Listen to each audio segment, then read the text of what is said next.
Joining me right now, GOP political strategist and co-founder of MustReadTexas.com, Matt Mackowiak. Matt, good morning. How are you? Hey, Chad. Good morning. I'm doing great. How about you? Doing well. Let's see, a lot of news to get into today. We'll start off with the breaking news from this morning. Donald Trump campaign, they have split from Corey Lewandowski, the campaign manager. I've never run a campaign before, but I know it's never a good thing when you fire the campaign manager. No, it's not. We're 4 weeks from the convention, and campaigns that are doing well don't fire their campaign managers.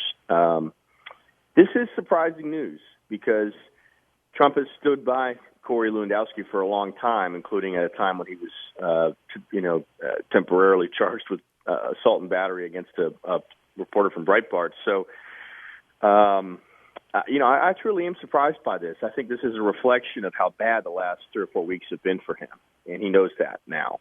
That, if he thought things really were going as well as he's been saying, he wouldn't have taken this kind of step. Now, it looks like there was some type of strategy meeting this morning that he held with his family members and perhaps with some senior staff. And look, there's been a real tug of war inside the Trump campaign between sort of the Paul Manafort wing and the Corey Lewandowski wing. And, Manafort looked like he had the upper hand, at least early on, when it looked like maybe there was going to be a contested convention. Corey seemed to get control back for some period of time. But now he's obviously out. And so, the question becomes who is running the campaign and what changes are going to be made now? Because ultimately the problems the campaign has are not Corey Lewandowski, although he was in way over his head.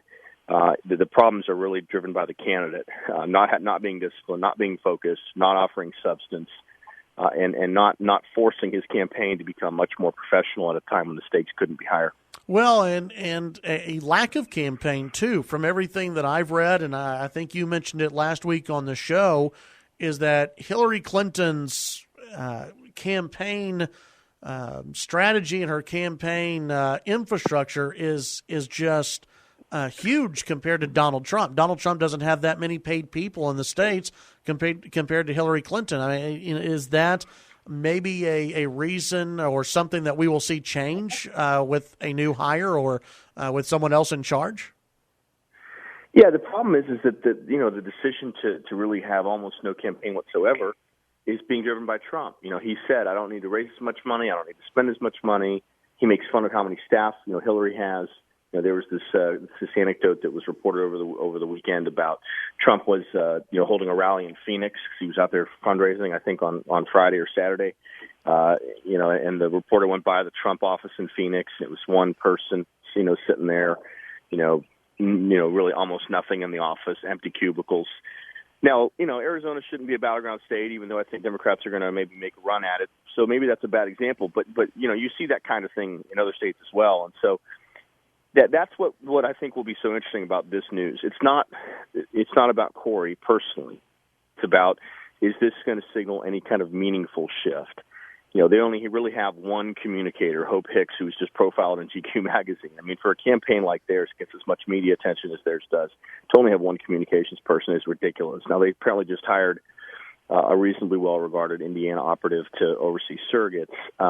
But, I mean, they should be hiring dozens of people each week at this point, maybe more than that, particularly in the battleground states. And so that, to me, is what I'm going to be watching is, how much more serious can the campaign get? And so I think the next 2 weeks are crucial. As you see this Free the Delegates effort continue to grow, there's going to be a real push to, I think, change the rules of the convention and get rid of Trump. Can he show people he can run a better campaign and be a better candidate over the next 2 weeks to try to stop all the negative chatter that's surrounding his campaign right now? I think there are, and I don't know how you view the national polls right now. I like to look at state by state and especially swing state polls. But when you do look at the national polls, Trump is dropping fast. Is this a warning sign that they need to take seriously right now, or is it still too early? Or is this a warning sign for what you just brought up, which was delegates throwing Trump over the side of the boat when it comes to the convention if he keeps dropping in the polls? Yeah, polling is a significant factor in this, but it's not the only factor. And it's not just, as you said, the national polls, the overall horse race numbers, but it's what's inside the numbers. And I think in the last week, what we've seen inside the numbers is unlike anything we've ever seen before. Trump's numbers honestly can't get much worse. In one of the polls, I think it was the Bloomberg Politics poll, 55% said they would never vote for him.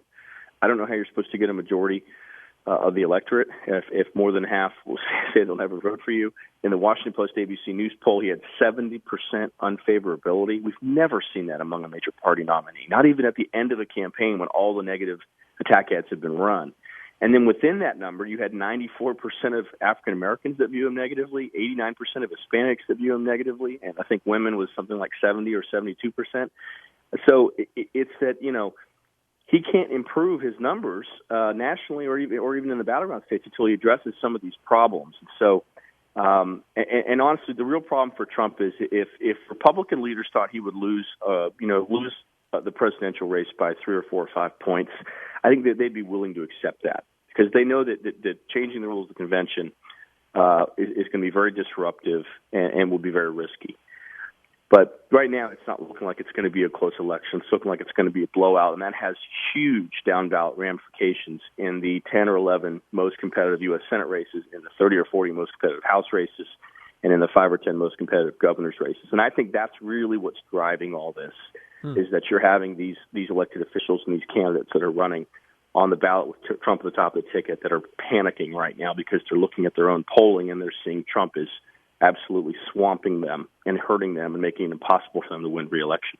Visiting with Matt Mackowiak, GOP strategist, co-founder of MustReadTexas.com. Let's take a look at the convention. You had the news over the weekend that 1,000 Republicans, or up to 1,000 Republicans, were on this conference call about changing the rules at the convention. It's not as easy as it sounds, though. I mean, this is a process, and even one that, this is a hotly debated issue of changing the rules and unbounding all the delegates. What has to happen in order for delegates to become unbound? So there's basically 2 options that I'm aware of. One is that you can literally unbind all the delegates on the first ballot. I want to say it's Rule 16(1)A. If you literally remove that rule, it removes all the binding, entirely, and everyone gets to vote their conscience. I think that's basically what they're pushing for, because they're calling it free the delegates, and one of the ringleaders from Utah is basically saying that everyone should be able to vote their conscience. Trump keeps saying something like this is illegal. He's totally wrong about that. It's not illegal. The rules for the convention haven't even been set yet. The rules from the last convention are generally where you start, but there's always changes. Last time they made changes trying to prevent Ron Paul from being put in nomination and getting a floor vote. So the other option is to change the first ballot from a majority requirement to a super majority requirement. The reason that would be important is that if Trump didn't get a super majority, then it would go to a second ballot, and the rules for delegations becoming unbound over time would change. 70% become unbound on the second ballot. Texas becomes unbound on the third ballot. Florida becomes unbound on the fourth ballot. And that's how you could see a building effort towards some type of alternative for Trump as his numbers continue to go down. So I think those are the 2 most likely scenarios. I also still think there's a chance Trump drops out. I know that sounds surprising, perhaps. He's continuing to see how tough this is going to be, and that he's at least right now, looks very likely to lose. I think there's still a chance he may voluntarily choose to drop out before the convention. Wow. Okay, if, let's say Trump stays in it, and this is my last question for you. Trump stays in it, and let's just say, he's overthrown at the convention. Do Republicans win in November? I think their chances would be increased. It would depend who the nominee is, if they could run a good campaign at that point. It would depend what Trump decides to do at that point. I don't think he'll go quietly. I don't know where his voters would go. So, look, we'd be in uncharted territory if that happened. But I think the chances of winning, if it's Ted Cruz, Scott Walker, Paul Ryan, Mitt Romney, almost anyone that could get nominated on the floor of the convention, I think the chances would be improved. And you still have Hillary with this email investigation with the FBI that has not been resolved yet. So she is clearly not out of the woods. Very interesting. Matt Mackowiak, tell folks what they can find on MustReadTexas.com today. Yeah, we were watching the Supreme Court to see if there were any decisions impacting Texas. Looks like there weren't, so we should watch for tomorrow and for Thursday. The only thing I'll cite is I do have my Austin American Statesman column this morning, which takes on the question of whether Hillary can win Texas. You can find that, all the news and opinion from around the state at mustreadtexas.com. All right, Matt, thank you very much. Always appreciate your time. Have a great week. Take care. You too. That's Matt Mackowiak. Follow him on Twitter at Matt Mackowiak. Who knows? The convention could get interesting. I don't know if anyone could win if they throw Trump over. That would be awfully difficult.